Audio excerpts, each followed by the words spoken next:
Welcome to the What is Stoicism podcast.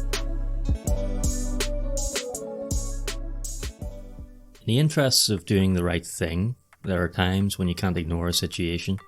Courage and justice are two of the Stoic virtues, after all. They encourage action, despite fear, for the common good. Inaction may even make you complicit in wrongdoing. As Nassim Taleb puts it, if you see fraud and do not say fraud, you are a fraud.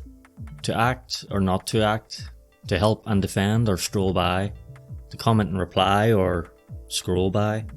Your character is never more truly revealed than when faced with difficult dilemmas like this, but there's no rule book that tells us exactly which situations demand our intervention. We need to exercise our best judgment.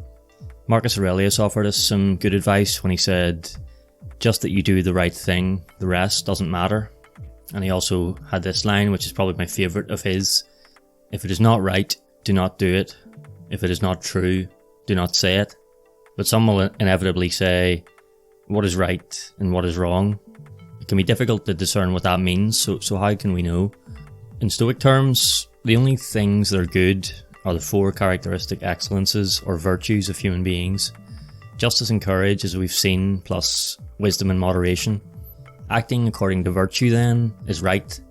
Acting according to vice, in other words, going against the virtues, is wrong. But let's face it, if we're being honest with ourselves, we usually know the difference between right and wrong. We usually feel it. That's simpler than any definition. And if we even need to ask the difference, then perhaps we're just looking for a way to justify the wrong. So once we've decided to just do the right thing, what do we do with the rest that Marcus Aurelius spoke of? Well, one option is to simply ignore most of it. If we're talking about the exhausting cycle of breaking news, petty arguments, rumour and gossip that can fill our days, then ignorance really can be bliss. It's a freeing realisation. Not everything needs our opinion added to it. Perhaps very little does. Think of when you usually comment, whether it be in person or on social media.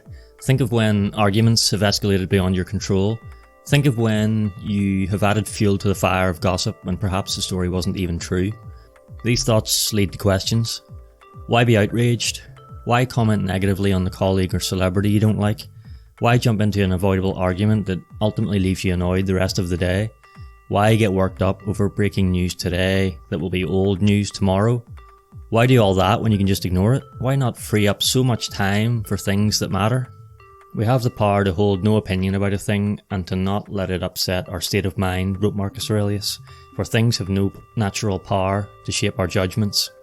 So seeking wisdom, having discipline, showing courage, exercising justice, and within those not just doing no harm but actively helping others, those are the things that matter. Practicing them is the right thing. When the situation calls for it, use your judgment, do the right thing. The rest, and there really is a lot of it, just doesn't matter.